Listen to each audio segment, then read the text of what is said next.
Esse é o primeiro episódio do Ponto Zero Podcast. É um podcast que a gente está lançando aqui na cidade de Monte Alto, onde a gente vai trazer vários convidados e hoje, nos dando a honra, o nosso primeiro convidado é o pastor Wellington Ruiz. Ele que, além de pastor, é um escritor, escreveu um livro que se chama Da Forma à Deforma, da Deforma à Reforma e da Reforma à Atualidade. Ele vai contar para a gente um pouquinho da história da igreja, vai trazer aqui um pouco do seu conhecimento, vai trazer aqui tudo o que aconteceu durante a Reforma Protestante, o que levou à igreja atual, né, pastor Wellington? Tudo bem, Lucas? Eu primeiramente quero agradecer a Deus aí por esse tão grande privilégio, né? Por essa oportunidade de poder participar desse primeiro episódio. Nesse podcast aqui eu acredito e tenho convicção que vai ser um grande sucesso, né? Porque eu tenho convicção que Deus vai abençoar esse podcast e muitas pessoas vão ser beneficiadas por aqui. Bom, Lucas. Só uma notinha de rodapé, talvez o pastor Wellington não se lembre, mas eu já tinha falado para ele, olha pastor, quando eu tivesse um espaço para a gente sentar e conversar e falar um pouquinho sobre a história da igreja, enfim, sobre a palavra de Deus, isso faz mais de 2 anos. Verdade. E a gente está aqui hoje, quero te agradecer já logo de início por ter aceitado, topado aí esse desafio e vamos lá. Poxa, como eu disse, né? Foi um grande privilégio para mim lembrar disso daí ainda. Olha lá, né? Sempre que tem os projetos alinhados com a vontade de Deus, sempre dá certo.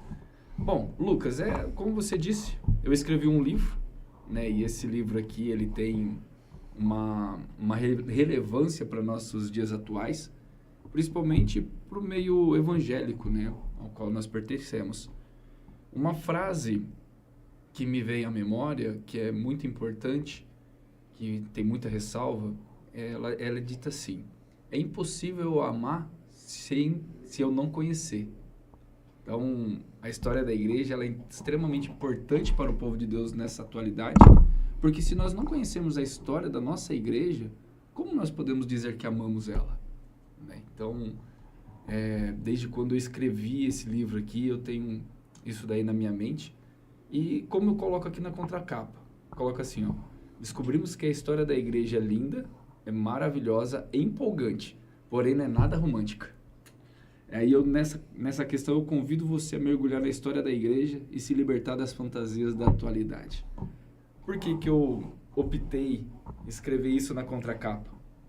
Porque a nossa história, ela é linda, ela é fascinante, ela é inspiradora, mas, porém, ela não é romântica.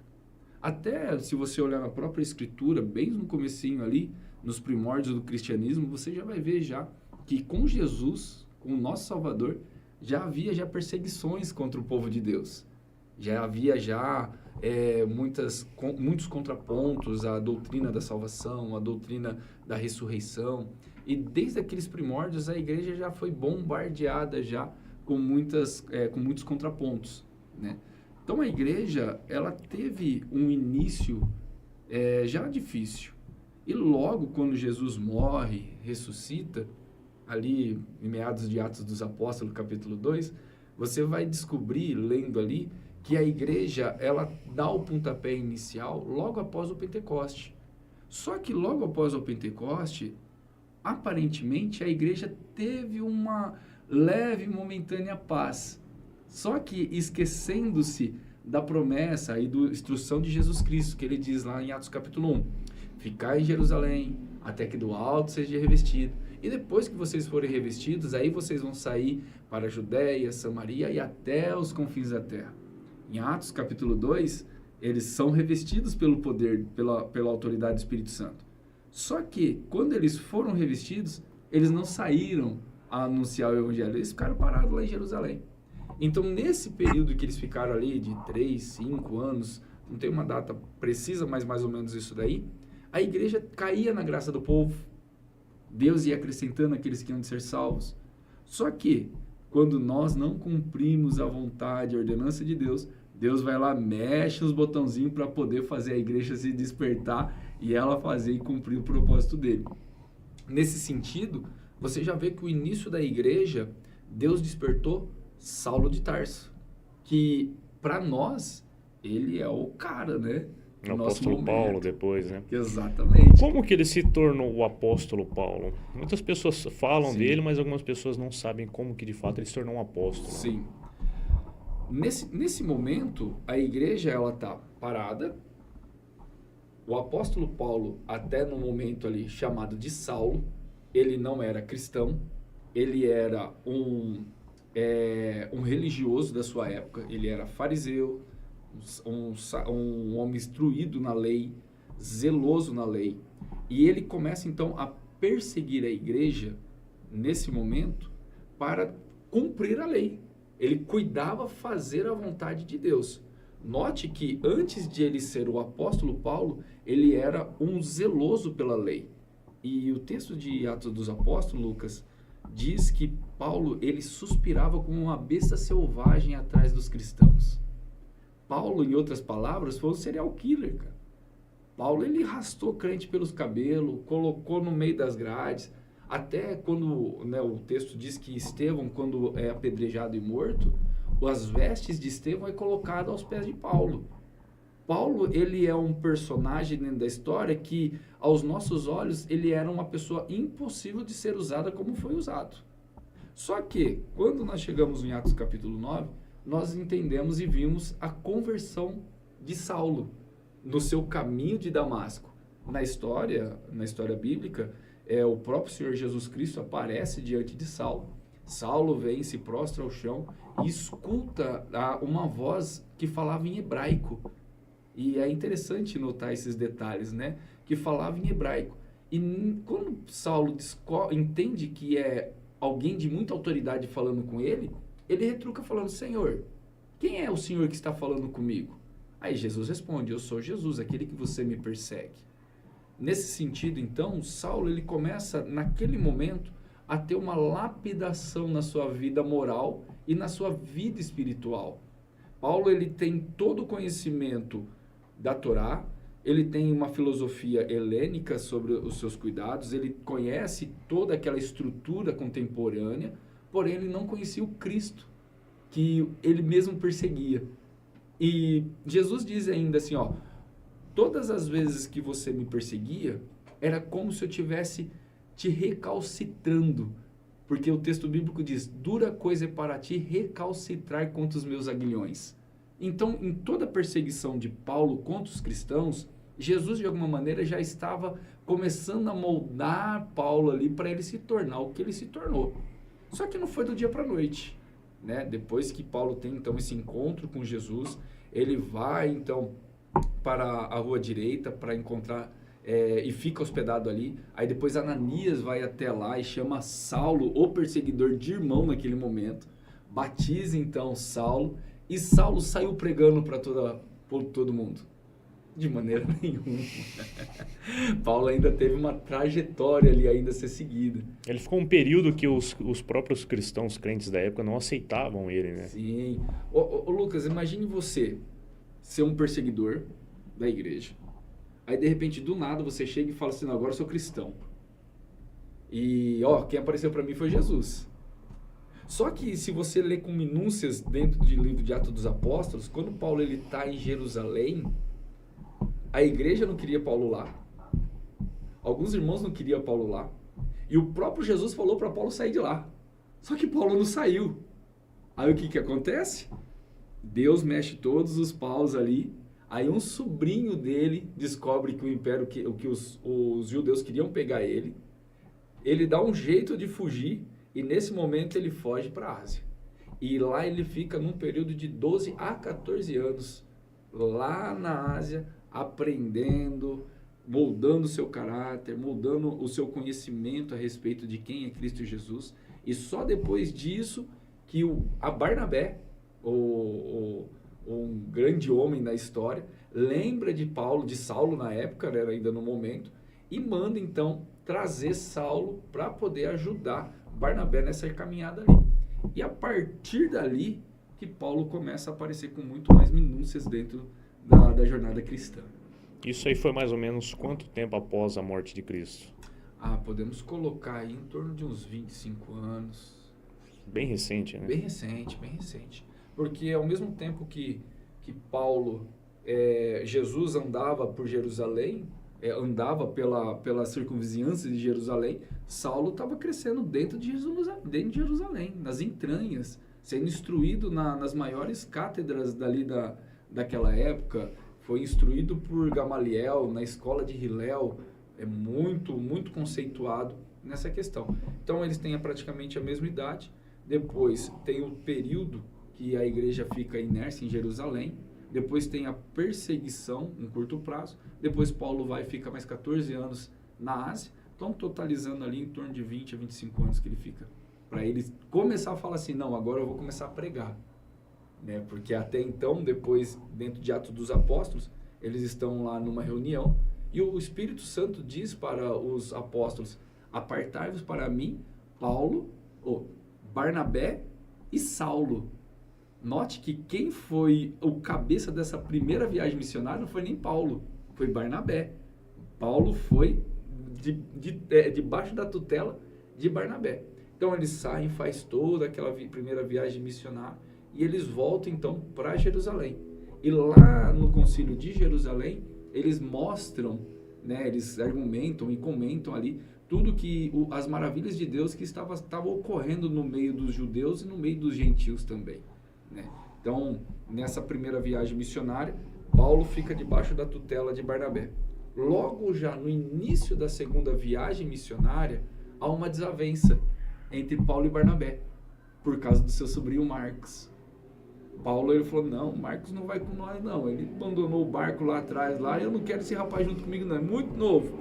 Aí Paulo e Barnabé teve uma discussão tão grande que eles se separaram. Barnabé pegou seu sobrinho Marcos, foi para um lado, e Paulo escolhe Silas nesse período, e eles saem então para a sua segunda viagem missionária.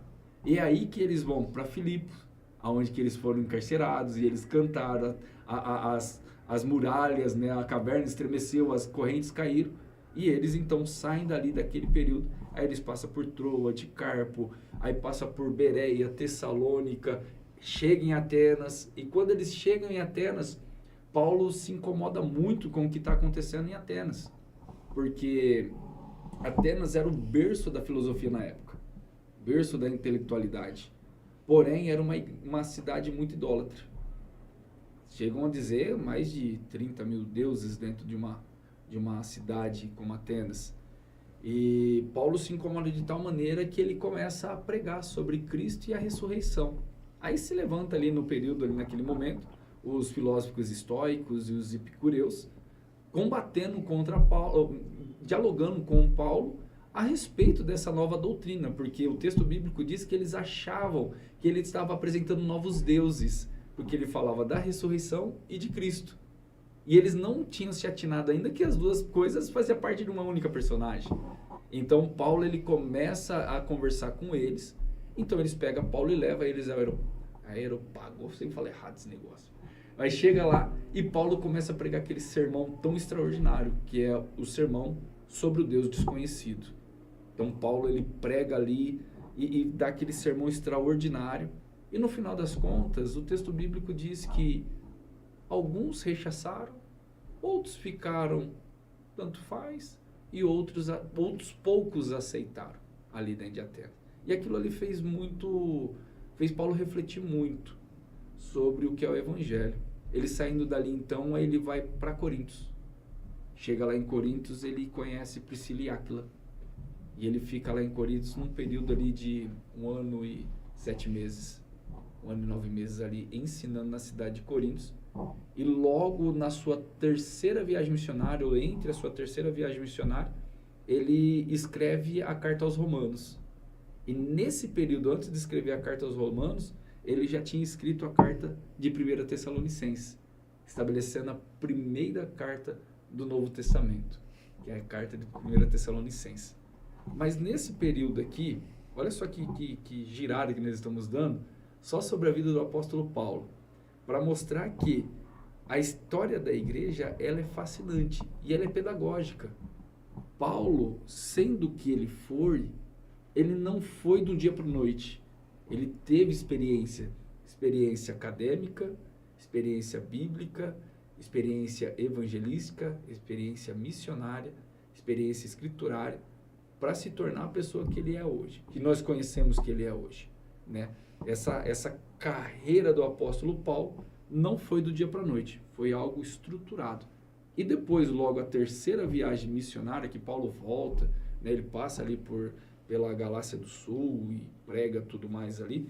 Quando ele volta, ele já volta já consciente que seria possivelmente a sua última viagem, né? Porque ele volta para Jerusalém, ele volta, depois vai para Jerusalém e dali ele já sai preso.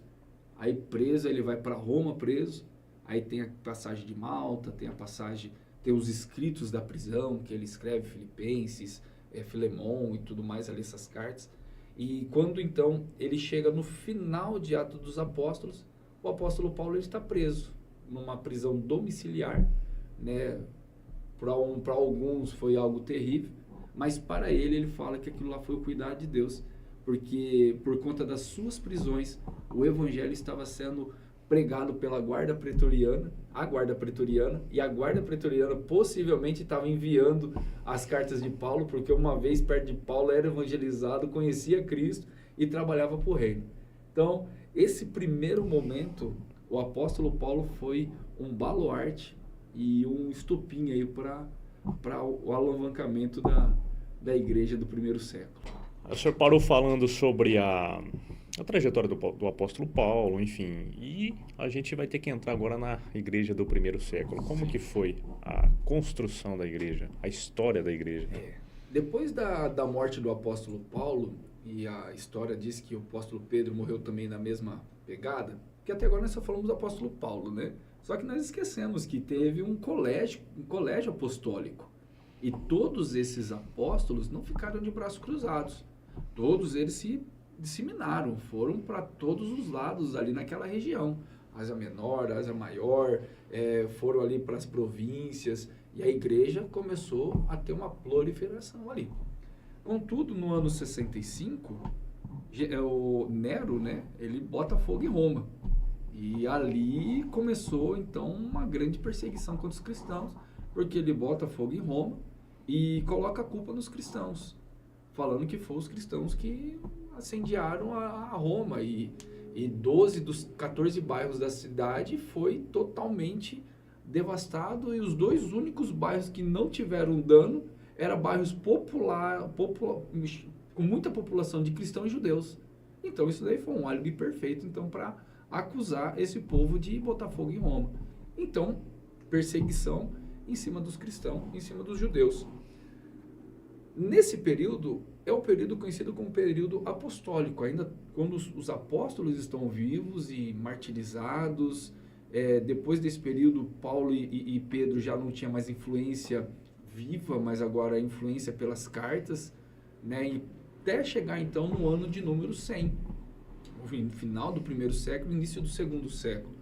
O único apóstolo vivo, o apóstolo João, que é o único que não morreu pelo viés do martírio, né? Ele foi preso na ilha de Patmos, mas pelo último imperador no ano 100 ele recebeu a alforria, voltou então para Éfeso, e lá ele morreu, né, por morte natural. Então não temos nenhuma questão de martírio sobre o apóstolo João. Teve alguma tentativa sobre o apóstolo João? Sim. Eusébio de Cesareia, ele chega a dizer que João ele foi lançado em um bojo de óleo fervente. Lançou ele lá para ele morrer e saiu nadando lá tranquilamente, né? Segundo a história de Eusébio de Cesareia. E fora também as perseguições que poderia muito ter ocorrido naquela época. Mas a principal tentativa de martírio dele foi exilar João, porque João já era um velho, né? Imagine um senhor de idade isolado numa ilha, que hoje a ilha de Patmos é um paraíso, né? É um ponto turístico famosíssimo, mas naquela época não, era cheia de masmorra, uma ilha úmida, um ambiente inóspito para a vida humana, sabe? Então aquilo ali já foi uma tentativa de martírio, além de isolar, de botar medo nas pessoas que ficaram no lado de fora, porque prende o líder, a ideia prende o líder, as ovelhas se dispersam. Mas não, o colégio apostólico instruiu muito bem a igreja morrer, mas não negar a fé. É nesse período, daí para frente, que começa a sair diversas histórias das grandes perseguições. Porque quando João morre, nós iniciamos então o segundo século. E o segundo século é conhecido como o tempo da patrística, aonde os pais da igreja começam a defender a fé apostólica. E nesse período surgem grandes personagens como Tertuliano, Inácio de Lyon, Policarpo e tantos outros aí que morreram, mas não negavam a sua fé. É nesse período que surge aquela célebre frase que a semente da igreja, o sangue dos mártires é a semente da igreja. Homens, eles iam cantando ao martírio, mas não negavam. E isso nós estamos falando de pessoas que não negaram. Só que o período era tão intenso, que milhares de milhares negavam, fugiam. Lucas, para e pensa comigo. Será que realmente hoje nós estamos preparados a não negar o nome de Cristo?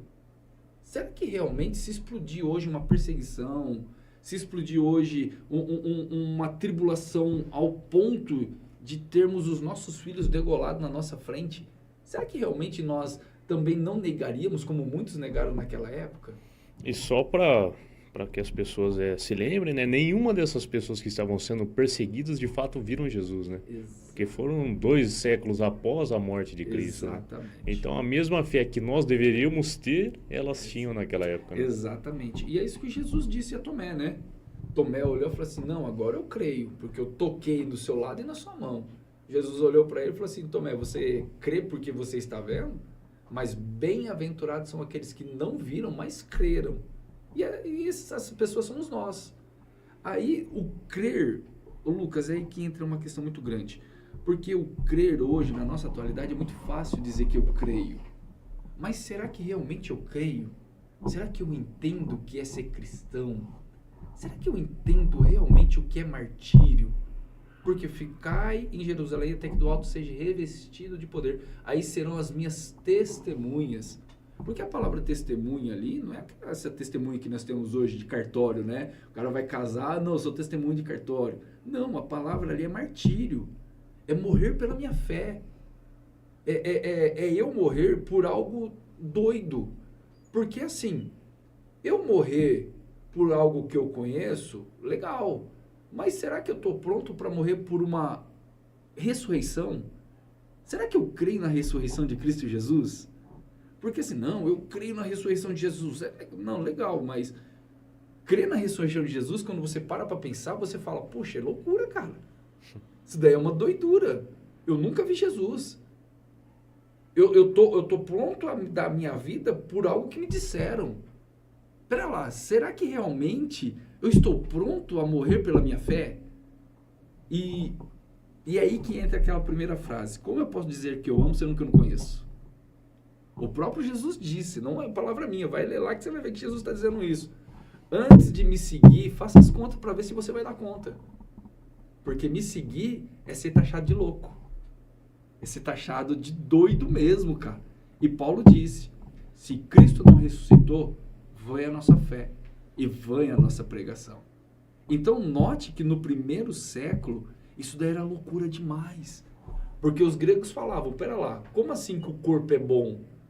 O corpo é matéria, a matéria é má. Era normal naquela época as pessoas se matarem para se desprenderem do corpo. Agora vem uma galera louca aí falando que o corpo vai ressuscitar? Não, peraí, esse povo é louco. Como para os gregos era loucura, para os judeus era escândalo. Porque isso daí levava o nome dos judeus. É nesse sentido, então, nesse ambiente que a igreja está crescendo. Então, logo no primeiro século, as pessoas, mesmo não vendo Jesus, mas pelo testemunho dos mártires, eles não negavam a obra de Cristo. Porque assim, poxa, se tudo isso é uma mentira, por que as pessoas estão morrendo então por isso? Qual louco morreria por uma mentira? Quem em sã consciência morreria por uma mentira? Então, se eles estão morrendo por isso, então logo é verdade. Ninguém daria a vida do jeito que eles dão por conta de uma mentira. Então, no meio dos coliseus, no meio das pessoas em chama, pessoas se convertiam ao cristianismo. Nesse período, Lucas, no período do segundo, terceiro início, bem início do quarto século, as pessoas se convertiam a Cristo Jesus por amor e por convicção. Ser cristão naquela época era assinar um atestado de óbito. Essa é a realidade dos 3 primeiros séculos. O início do quarto século começou a ficar mais brando, mas no finalzinho do terceiro século, ali a perseguição foi a mais intensa. Ali as pessoas morriam de forma bruta. A Bíblia não estava do jeito que nós conhecemos hoje, mas os primeiros escritos, logo no segundo e no terceiro século, os pais da igreja já viram a necessidade de preservar os escritos para ter uma confissão de fé. E é logo no segundo século, que surge o credo apostólico. Né? Tem muitas pessoas que acham que o credo é romano, que é da igreja católica. Mas não, o credo apostólico é da igreja. E ele surgiu logo no segundo século. E ali no segundo século, já houve-se a necessidade de se estruturar um cânon, de guardar alguns escritos para defender a fé. Então, todo o credo, toda a confissão não é criada para ser defendida, mas todo o credo, toda a confissão é criada para defender a nossa fé, porque a nossa fé é baseada nas Escrituras, nos ensinamentos, não em meras tradições ou em meras falácias, mas tem algo documentado. Então, logo no segundo, terceiro e no início do quarto século, a igreja era muito estruturada nesse ponto, de defender a fé pelo testemunho dos apóstolos, pelo testemunho da patrística, pelo testemunho de muitos mártires que não negavam sua fé, mas negavam a sua própria vida na confiança de, se eu perder a minha vida aqui, eu ganharei a minha eternidade juntamente com Cristo. Esse daí é o plano de fundo dos 4 primeiros séculos. Após o quarto século, aí vem o quinto, aí o que começa? A gente falando sobre o título do livro. Sim, a gente está em qual período do título? Agora nós acabamos... Onde que eu mostro aqui? Ah, aqui, ó. Se você olhar aqui, ó, da forma à deforma. Vamos mostrar aqui. Da forma à deforma. Esse período aqui é a forma. Primeiro, segundo, terceiro e o início do quarto século é a forma da igreja. Então, nós temos ali a estruturação, temos ali a teologia, quando vem com Paulo, temos ali o início do cânon com a patrística, e quando nós chegamos então no início do quarto século, levanta uma personagem na história muito conhecida como Constantino. Constantino, ele não era cristão, tá? Ele era um imperador romano, e na época o império era dividido em 2. Tinha o Maxêncio de um lado e Constantino no outro. E antes de Constantino entrar em guerra com Maxêncio, diz a história que Constantino teve um sonho. E nesse sonho apareceu o próprio Jesus para ele e falou para ele que sobre esse sinal ele venceria a guerra contra o seu inimigo. E o símbolo era uma cruz. Ele identificou como os cristãos, o Cristo dos cristãos, porque a sua mãe era cristã, só que ele não ligava por essas questões. E de uma forma miraculosa, né, num período muito curto, que é muito questionado isso daí, em alguns pontos mais históricos, mas ele vai lá e de alguma maneira coloca todos esses símbolos em todos os escudos, em todos os armamentos, e vai à batalha com Maxêncio, e ele vence essa batalha, trazendo então para a totalidade romana o seu império. Então agora o império já não está mais dividido. Agora existe um único imperador dentro do Império Romano nesse período, início do quarto século. Logo então, Constantino ele dá o Edito de Milão, em 313. Ele fala sobre o Edito de Milão, trazendo agora uma paz para a igreja, cessando as perseguições contra os cristãos. A partir daquele momento, a igreja ela já não é mais vista como um povo de última classe. Não vê mais como uma ameaça. Agora a igreja ela é respeitada. 313 para trás, todos aqueles que eram cristãos assinava uma sentença de morte. A partir daqui, seria benefício ser cristão. E agora nós entramos no início de uma deforma da igreja. Só que, por um lado, vamos chegar no período deles. E vamos nos colocar no período deles. Imagine você, Lucas, até agora sendo caçado. Você sendo perseguido. De repente aparece um camarada aí e te dá paz. A quem que você vai atribuir essa benéfice? Com certeza é o rapaz, né? Exatamente. Ele foi o cara que trouxe a paz para os cristãos. Até então, a fé ali é pura. A fé não está misturada. A fé é em Cristo Jesus, através das Escrituras. A justificação é pela fé. A salvação é pela graça. Até esse momento, heresia tentou entrar, perseguição constante, tudo. Mas ainda assim a igreja permaneceu sadia. Agora, a partir desse momento, as pessoas começam a se converter ao cristianismo, não mais pela morte ou pela confissão, mas agora pelos benefícios que o império começou a ortogar para aqueles que eram cristãos. Logo no ano 315, há um primeiro concílio ecumênico da igreja, que é conhecido como Concílio de Nicéia. Nesse concílio, que foi um concílio extremamente importante para a era cristã, foram tratados diversos assuntos. Só que o assunto principal que foi tratado ali dentro é chamado de controvérsia ariana, aonde um bispo de Alexandria levantou um ponto a ser discutido. E ele colocava Jesus, não o encarnado, mas o verbo antes da encarnação, como uma criatura.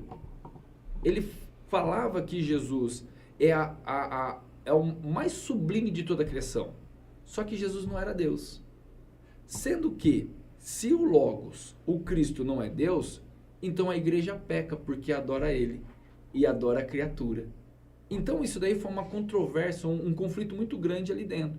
Então Constantino, no meio de toda essa discussão que estava tendo ali, ele convoca então todos os bispos de Roma para se reunirem e discutir sobre esse assunto, para deixar definido se a ideia de Ario estava correta ou se a ideia de Atanásio, que era o defensor da trindade ou da triunidade, que eu prefiro até como um conceito mais adequado, a triunidade, que defende que Cristo é Deus, que Jesus, ou que o Espírito Santo é Deus e que o Pai é Deus, tudo da mesma substância.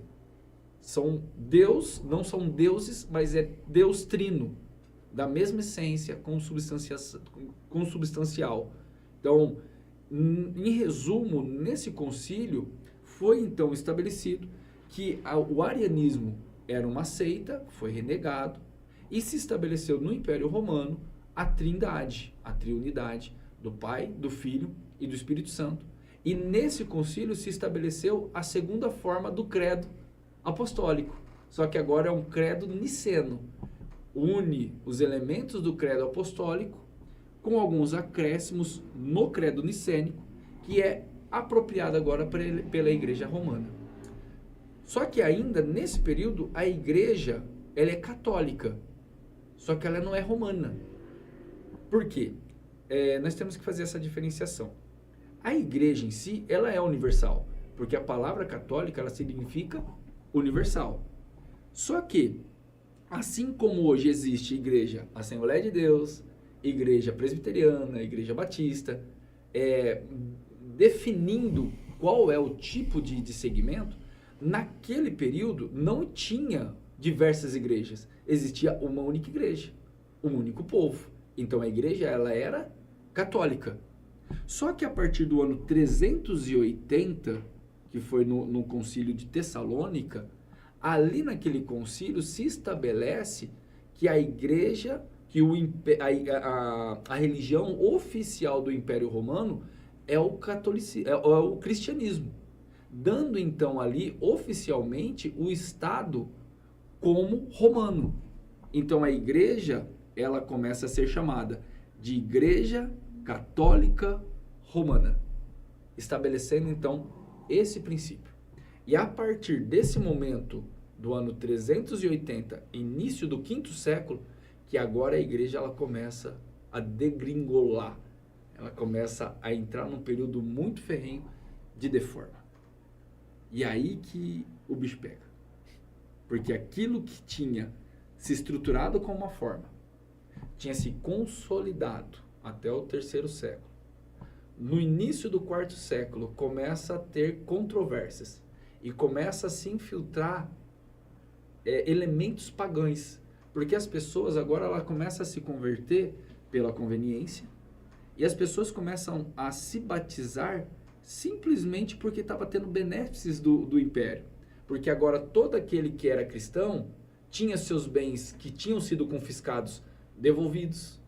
Se você se tornou cristão, agora você não precisa fazer renúncia daquilo que você era. Agora elementos de outras religiões começam a se infiltrar, como oração pelos mortos, o persinário, missas de sétimos dias, de tantas coisas, começou a se enquadrar dentro desses princípios, que até outrora não existia. Aí o que acontece? A partir do 5º século, a igreja começa a ser imperial. Porque no 5º século surge a figura do Papa. E o Papa agora, ele já não é mais somente uma figura espiritual. Agora ela também é uma figura política. Ela estabelece reis, tira reis. Começa a se infiltrar do 5º século até o ano de 1517, diversas heresias que foram de alguma maneira corrompendo tudo aquilo que o 1º, 2º e o 3º século construíram.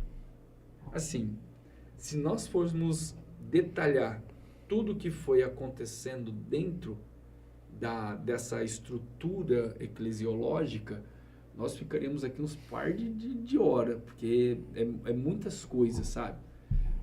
No 5º século, Jerônimo, ele traduz a Bíblia, porque no ano 380, onde que fecha o cânon bíblico, a língua vernácula ali do Antigo Testamento é o hebraico e do Novo Testamento é o grego.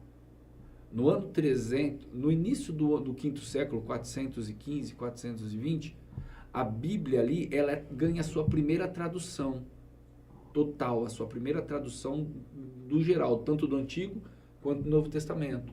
E ela foi traduzida pelo Jerônimo, tá? Ele foi traduzido por Jerônimo. E mais para frente, um homem chamado João Crisóstomo, que também significa boca de ouro, um homem muito eloquente, ele deu um nome de Bíblia para a Bíblia. Então, o nome Bíblia surge nesse período. E até parece ser bom ter uma única tradução. Só que o problema é que o Império disse que só podia ter aquela tradução.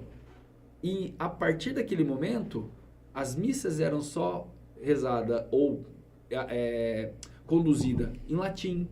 A Bíblia só podia ser no latim. Se tornou a língua santa. Só que o cristianismo, ele é uma religião pluralista. Ela não é só latina, não é só romana. Ela é de diversas etnias. E isso daí começou a ter muito conflitos. Porque as pessoas começaram a ficar leigas em relação às escrituras. E os sacerdotes não ensinavam conforme as escrituras, a tradição começou a ganhar força. A oralidade começou a ganhar força. E a Bíblia foi se deixando de lado. Os ensinamentos paulinos, petrinos, joaninos, o evangelho foi tudo deixando de lado. O Antigo Testamento foi se deixando. Por quê? Valia muito mais do que o padre falava, do que o Papa falava, do que o sacerdote falava. E isso daí foi moldando, então, um palco muito complicado dali para frente. Porque dali para frente nós temos a Inquisição, nós temos a venda das indulgências, porque a salvação agora já não era mais pela graça, mas era por conveniência e por aquilo que você podia pagar. A bula papal, o Papa podia te dar absorção dos seus pecados. Ele começou a rogar para ele títulos que somente Cristo poderia ter. E isso daí foi se corrompendo no meio da igreja. Só que nesse período, grandes homens foram levantando-se. Porque nós vamos chegar no período da reforma. Só que esse período aqui, período de 1200 à frente, nós chamamos de escolástica. É um período onde o intelectualismo foi muito forte. Onde que teve Tomás de Aquino, onde ele escreveu a Suma Teológica. Nós temos muitas pessoas ali, como John Wycliffe, Jerônimo Savonarola, John Hus, esses homens que são considerados de pré-reformadores, porque eles se levantavam contra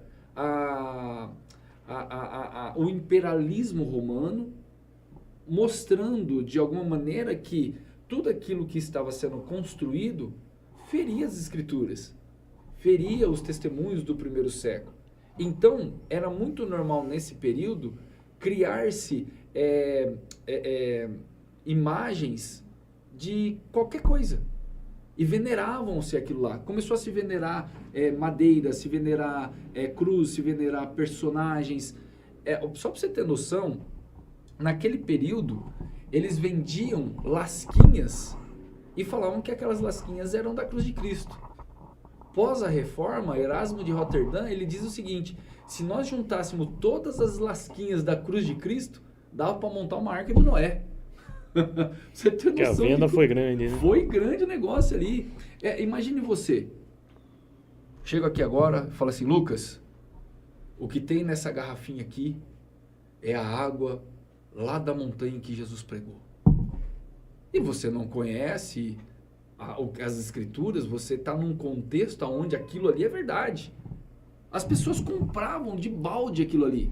E compravam, e compravam, e compravam. Abre um parênteses. Estamos diferentes hoje? Tudo que o senhor está falando agora é o momento atual da igreja, né? Rapaz! Estamos no mesmo período, praticamente. Estamos no mesmo período.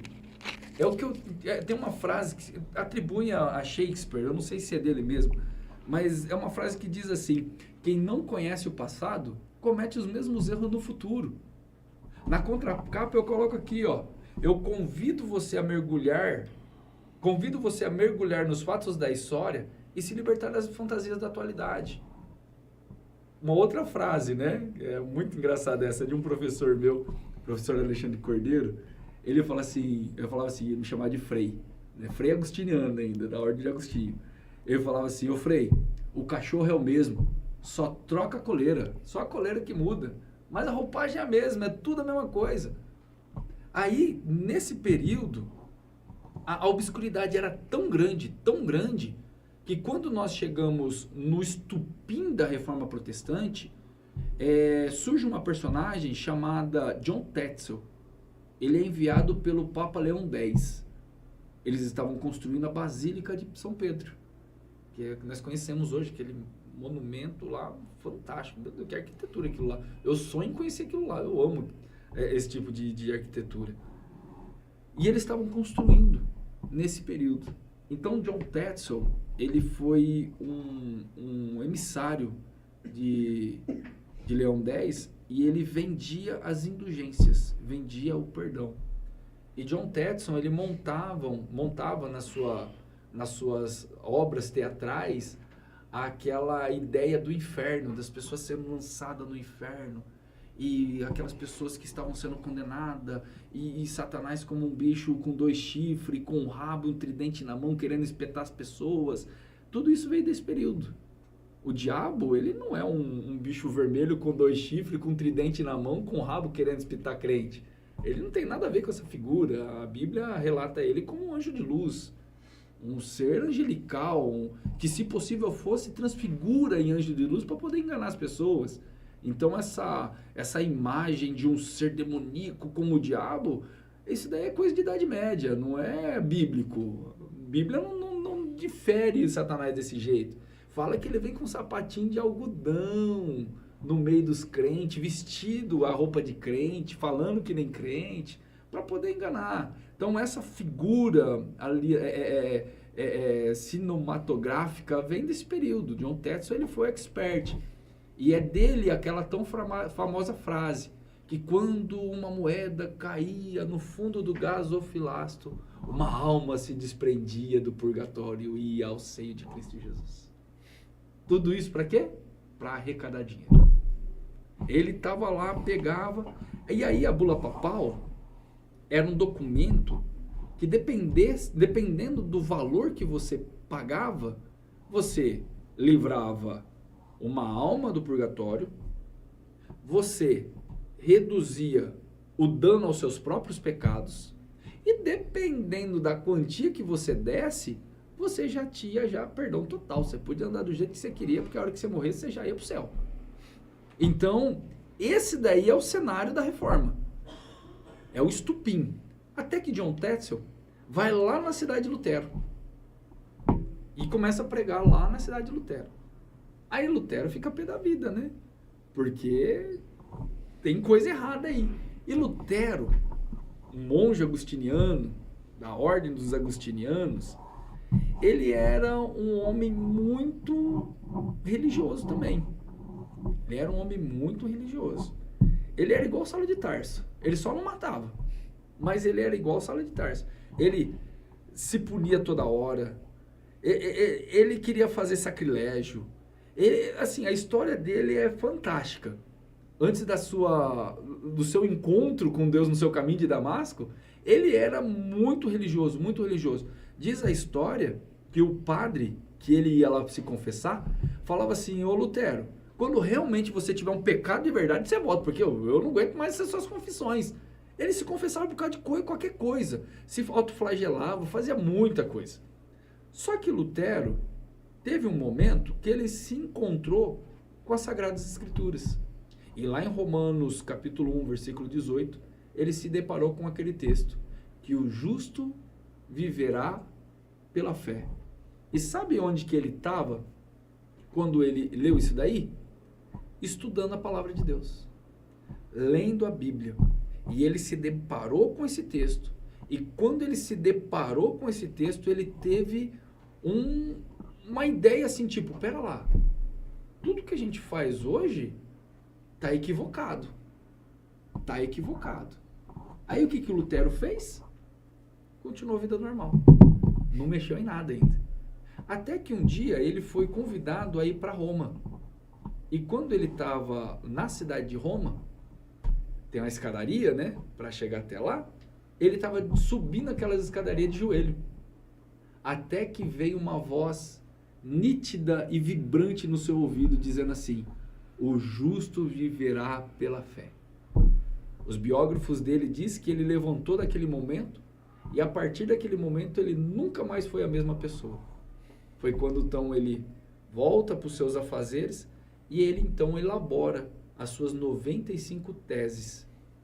E no dia 31 de outubro de 1517, ele vai lá e afixa essas 95 teses na porta de Wittenberg, aonde era a sua cidade, confrontando toda aquele desvio teológico que estava ocorrendo dentro da igreja romana.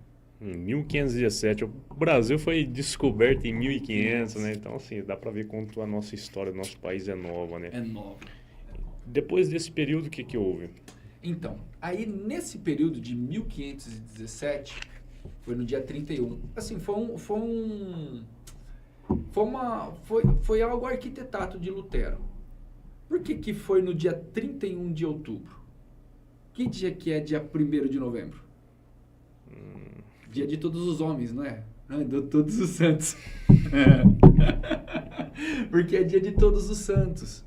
E a catedral que Lutero fixa ali era também conhecida como um lugar intelectual, onde as pessoas eram um mural, onde as pessoas tinham as suas ideias e fixavam ali para debates das suas ideias. E Lutero, ele não tinha noção, e nem acredito que ele queria fazer isso, trazer uma revolução, uma reforma. A ideia não era essa. Lutero amava tanto a sua igreja que ele queria, de alguma maneira, melhorar a sua igreja, a igreja romana, a católica romana. E ele vai lá e fixa, então, as suas 95 teses nessa cidade, nessa catedral. Só que as pessoas chegaram lá e viram os escritos de Lutero e a imprensa já tinha sido inventada. E as pessoas vão lá e imprensa todas as suas ideias e começa a distribuir as suas ideias. Isso daí foi um estupim.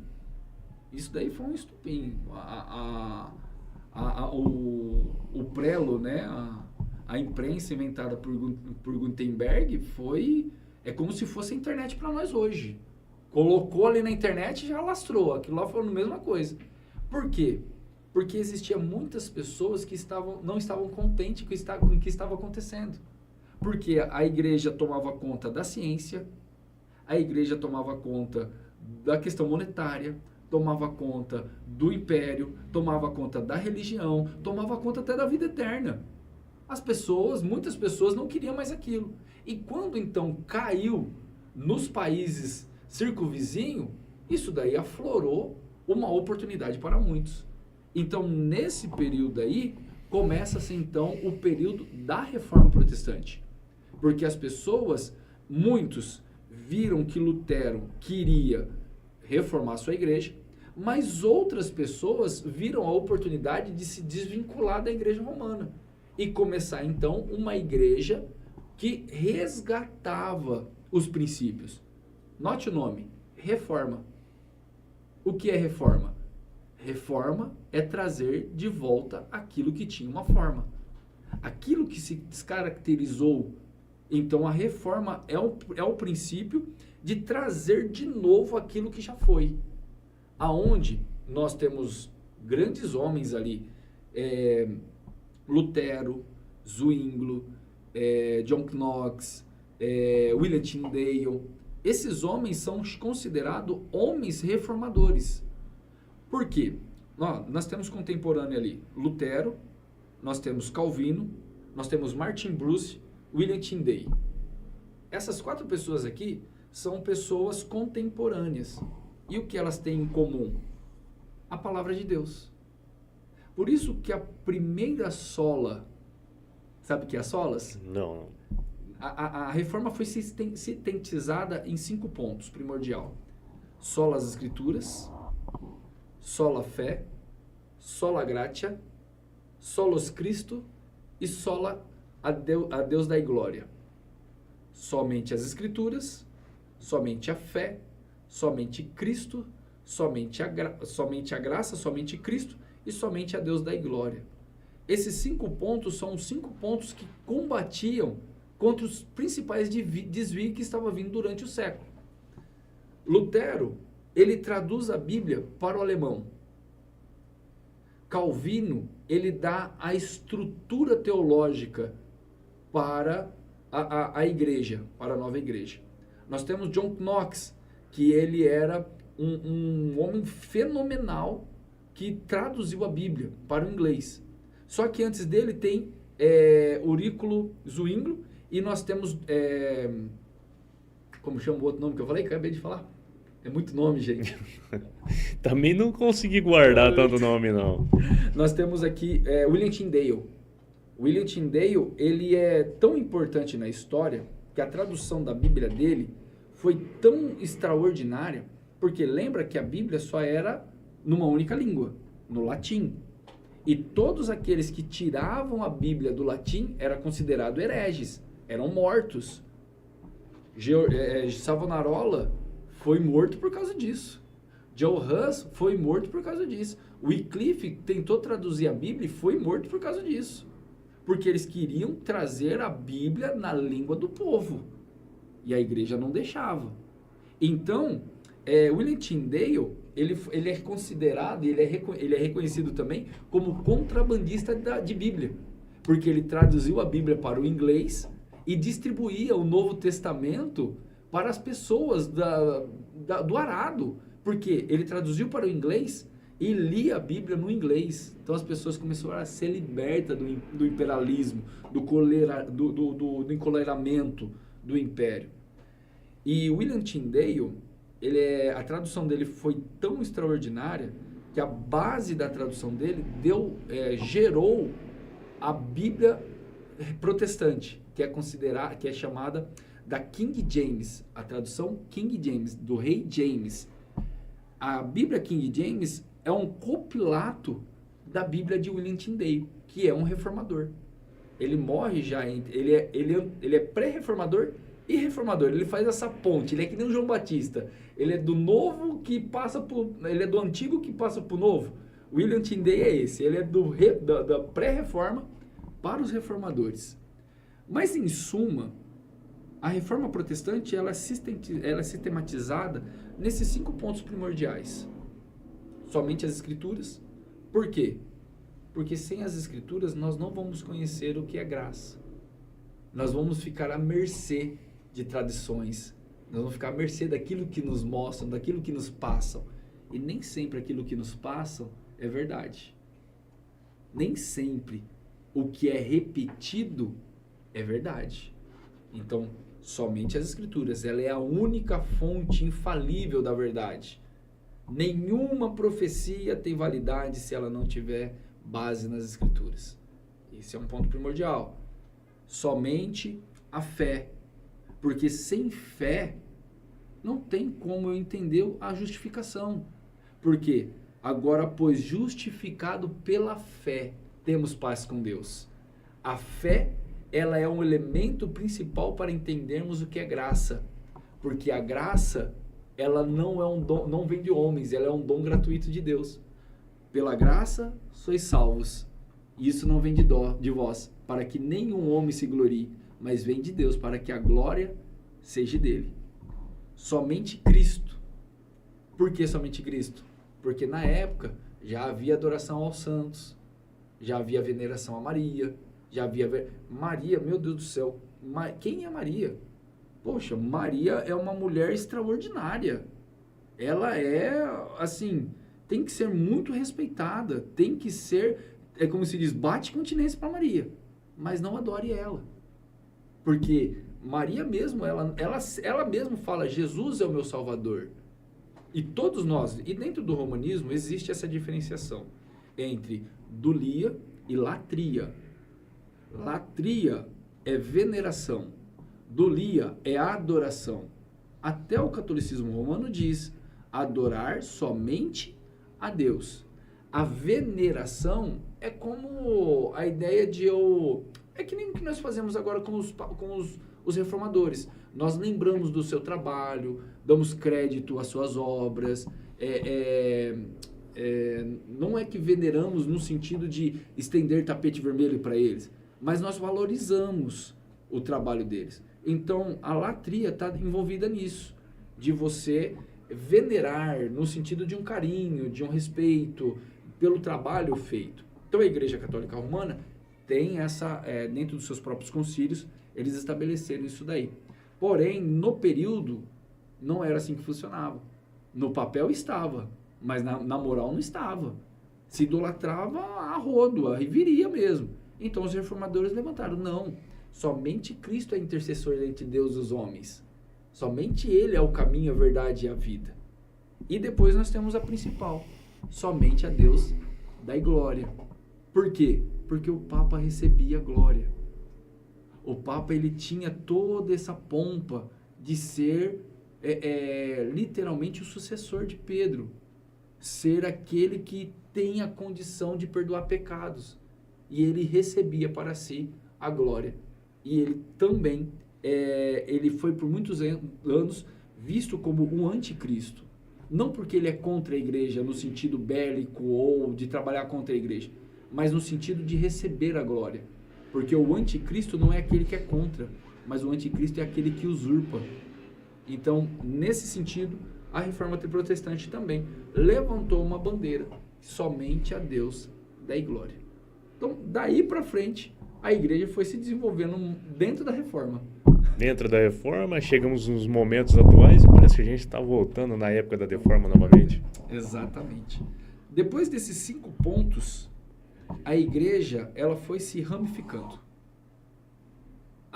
Dali para frente surge denominações como presbiteriana, batista, metodista, os quakers, os anabatistas, a igreja anglicana, o movimento puritano, o movimento russita, os movimentos moravianos.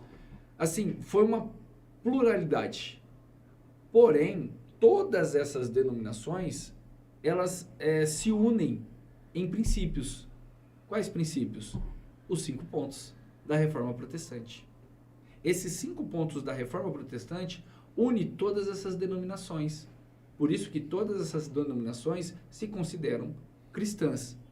Só que temos que definir isso daí também. Porque dizer eu sou cristão não me define num todo. Porque se você olhar para o catolicismo, é cristão. Só que não segue a mesma linha reformada.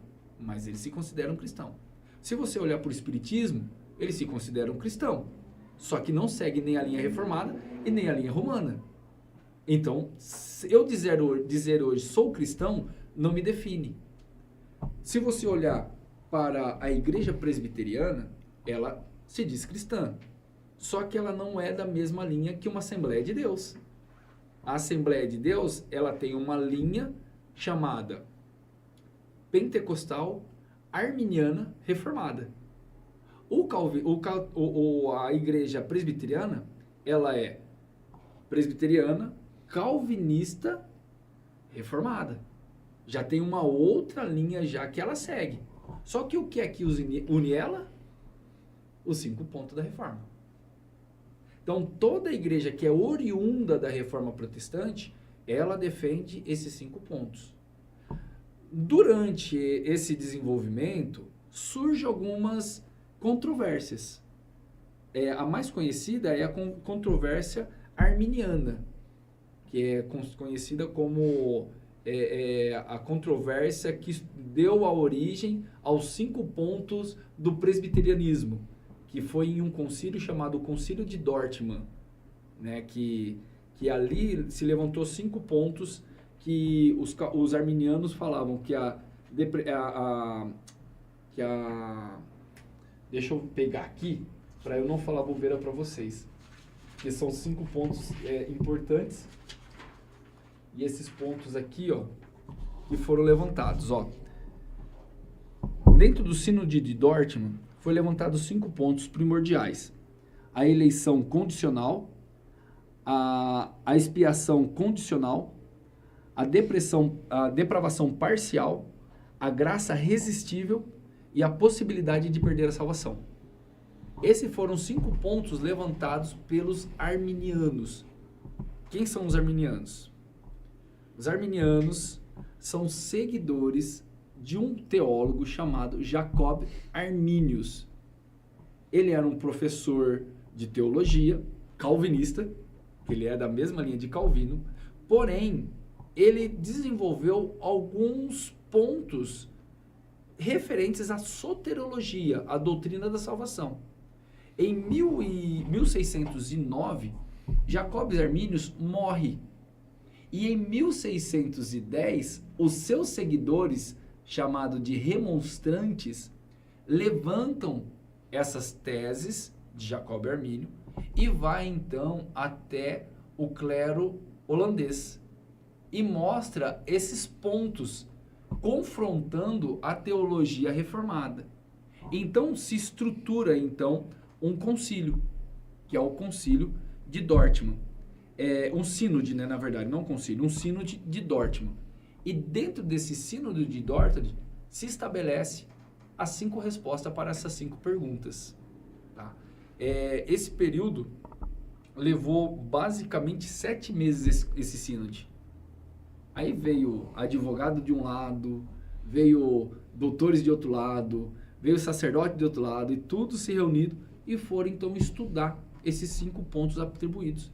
E o resultado desse sínode foi a famosa tulipe, que é uma flor, né? Tulipa, né? Por quê? Porque cada ponto que foi apresentado, houve uma objeção. E eles trouxeram, então, uma resposta. Nesse sínode de Dortmund, que ocorreu em 1618, foi decidido o seguinte: a depravação é total, a eleição é incondicional, a expiação é limitada, a graça é irresistível e existe a perseverança dos santos. Essa visão foi adotado pela linha presbiteriana, que a linha presbiteriana batista, eles seguem essa linha escatológica, ou essa linha teológica referente à soteriologia, que é a doutrina da salvação. Só que a doutrina arminiana, ela não parou ali. Ela foi rechaçada dentro desse sínodo, só que ela continuou pelos remonstrantes, que surgiu depois o metodismo, com John Wesley. Que John Wesley, ele era um arminiano, e George Whitefield, que é já na sua proliferação, era um calvinista. Calvinistas e arminianistas andavam paralelamente. Só que, como diz Augusto Nicodemos, lá na frente se encontram. São só linhas de teologias, de pensamentos diferentes. Mas nenhuma das duas tiram a soberania de Deus. Tiram que a graça é derramada por Cristo Jesus. Nenhuma delas deprecia o sacrifício de Cristo Jesus. Existem outras, mas dentro desse período, essas duas aqui foi as que mais deu pano para manga. E até hoje, você olha para a Assembleia de Deus, é uma linha arminiana. Você olha para a presbiteriana, é uma linha calvinista. Teologias diferentes, mas o Cristo mesmo, né? Depois da reforma, dentro desse período aqui ainda, existiu um concílio. Esse foi um concílio que durou 7 anos. 17 anos esse concílio. Levantado pela Igreja Católica, que é o Concílio de Trento, que é chamado também de Contra-Reforma, que foi um concílio que começaram a argumentar contra o avançamento da Reforma Protestante. E lá, nesse concílio, ficou também estabelecido que o purgatório ia continuar, que a venda das indulgências ia continuar, que a Vulgata Latina ainda assim era a língua oficial da igreja, que não existia salvação fora da igreja romana. Então, dentro do Concílio de Trento, eles estabeleceram tudo isso e deu também o início aos jesuítas. E também reacendeu a Inquisição. Nesse período houve muita perseguição contra os protestantes. Muitos protestantes foram mortos. Vixe, foi um banho de sangue também, né, nesse período. Esse período de desenvolvimento até 1900, que é chamada a terceira onda do avivamento, houve-se muita perseguição de novo. Muito conflito. E aí volta no começo do nosso podcast. A história da igreja é linda, é empolgante, mas não é nada romântica. Nada.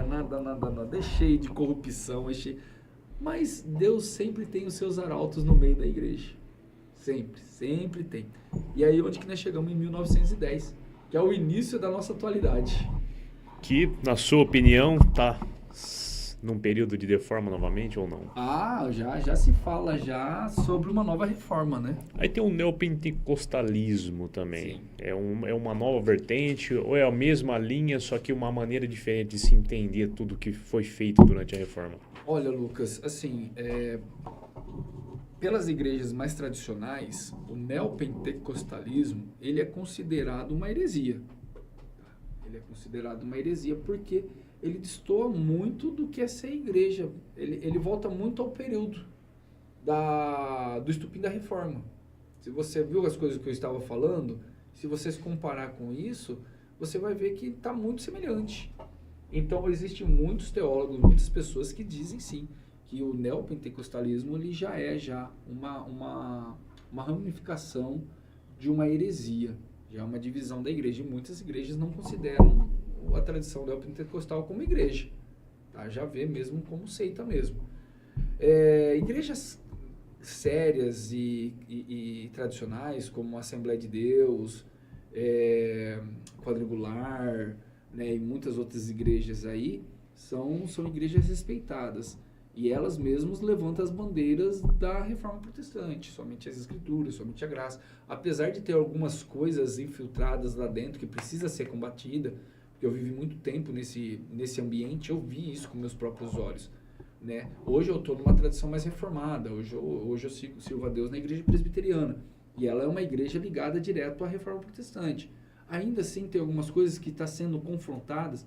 Imagine igrejas que não têm muitas essas tradições de preservar as tradições da reforma. Então se abre muito as portas, né? E logo aí na década de 70, quando surgiu o neopentecostalismo, com a ênfase na prosperidade, com a ênfase nas curas divinas, no exorcismo, quebra de maldição, tijolinho ungido, vassourinha ungida, feijãozinho ungido, comprar um monte de coisa. Outro dia eu vi até gente vendendo um pedacinho do céu mesmo, literalmente. Então você vê que, assim, estão gritando para uma nova reforma. E um dos lemas, né? Aqui, ó. Ecclesia Reformata, sempre se reformando. Esse é o lema da reforma protestante. Igreja reformada, sempre se reformando. Porque a tendência da igreja não é a perfeição. A tendência da igreja é a degradação. Nós temos o mal dentro de nós. É isso que Paulo fala. Há uma guerra entre carne e espírito. Há uma guerra. E a nossa vaidade, ela sempre tem a tendência de prevalecer. Você acha o que foi que trouxe toda essa degradação para a igreja? A vaidade de alguns. A vaidade de alguns homens. Homens que começaram com boas intenções, mas se perderam dentro dos seus próprios corações. E a Bíblia diz, o coração do homem é mau. Então é necessário nós sempre estarmos olhando para as Escrituras, lembrando o que foi escrito, que Jesus... Lembra que Jesus disse para Tomé? Tomé, bem-aventurados são aqueles que não viram, mas creram. Mas creram em crer. Em quê? Como eu posso dizer que eu amo a Deus, sendo que nem a Bíblia eu leio? Como eu posso dizer que sou verdadeiramente um cristão, um seguidor de Cristo, sendo que eu não sei nem o que Cristo fez? E isso que eu estou falando de história, estou falando de Bíblia. De uma tradição que, assim, foi entregue por nós, e nós vivemos hoje num país livre, onde nós podemos fazer um podcast e falar sobre a história da igreja. Eu posso falar para vocês, estudem a Bíblia livremente, não vou ser preso. Agora, tem países na nossa atualidade que eu não posso falar isso. Que existe uma perseguição, que existe uma repreensão, existe muitas coisas ali que oprime. E nós, com essa liberdade, banalizamos o que é o Evangelho. Então, numa resposta curta, sim, eu acho que estamos precisando de uma nova reforma. De uma pessoa que levante o pendão real com uma clareza simples. Nós não precisamos enfeitar o pavão já é bonito por si só. É só pregar as Escrituras, falar do amor de Cristo, lembrar sim das nossas tradições, porém, nada acima da suficiência das Escrituras. Por isso que o primeiro lema da Reforma Protestante é somente as Escrituras. O que estiver fora dela, a tradição só tem valor se tiver base nas Escrituras. Porque se não tiver base nas Escrituras, não tem valor algum. O senhor tem uma escola bíblica de teologia também, né? Tem. Tem lá a Canon Teologia Histórica. Eu coloco Teologia Histórica, mas ele abrange tudo, né? Eu dou aula de Teologia Sistemática, já desde 2019. Já formei 5 turmas e eu estou na 6ª turma ainda, né? O pessoal aí estamos de férias, mas logo a gente já vai voltar já. E essa escola, ela é uma escola simples, não é uma escola de grande renome, mas uma coisa que eu zelo muito ali, Lucas, é a veracidade da palavra de Deus. Nós trabalhamos ali sempre com a teologia sistemática, trabalhando os principais pontos, né, para eu ter uma vida cristã saudável. Trabalhamos ali com soteriologia, hamartiologia, pneumatologia, teontologia, eclesiologia. Trabalhamos com toda essa área de informação para que o aluno possa, de alguma maneira, defender a sua fé através das Escrituras, através de uma teologia. Porque teologia eu acho que é essencial hoje para a vida de qualquer cristão. Falar, eu não quero ter uma teologia acadêmica aprofundada. Legal, mas se aprofunde numa teologia básica. Eu amo da teologia básica. Eu amo. Tem professor que gosta. Não, eu quero daquelas teologia avançada, bacharelado. Eu amo da teologia básica. Sabe por quê? o básico me ajuda a eu te levar até a porta do acontecimento. Dali por diante, você entra e vai vasculhando. Mas o meu papel é te levar até a porta do acontecimento. Dali por diante, você vai continuar caminhando. Isso daí forma caráter, forma novos obreiros, forma novos pastores, novos presbíteros, novos ensinadores. Então, a escola Canon, ela tem esse propósito de ajudar a lapidar a mente de cada pessoa que ama a palavra do Senhor. Aí se a pessoa quiser se inscrever, fazer parte da sua escola, como que ela faz? Pode me procurar, né, pessoalmente ou pelo contato, pelo meu WhatsApp. Posso falar? Pode, com certeza. 16 992 22 0258, que é o meu WhatsApp, ou pelas redes sociais, PR Wellington Ruiz pelo Facebook ou Ruiz PR pelo Instagram. É isso aí, pastor. Quero te agradecer mais uma vez por ter comparecido aqui ao nosso primeiro episódio. Eu quero te agradecer imensamente por isso, fiquei muito feliz. Quero agradecer ao técnico Danilo que está ali fazendo acontecer, a Daiane também está acompanhando aqui. Tarde da noite a gente está aqui ainda. Quero agradecer demais por vocês estarem fazendo parte, fazendo isso aqui acontecer. Muito obrigado. E quem sabe logo a gente grava um outro também, um ao vivo da próxima vez. Mas se Deus quiser vai dar tudo certo. Muito obrigado. Fechado, meu querido. Obrigado.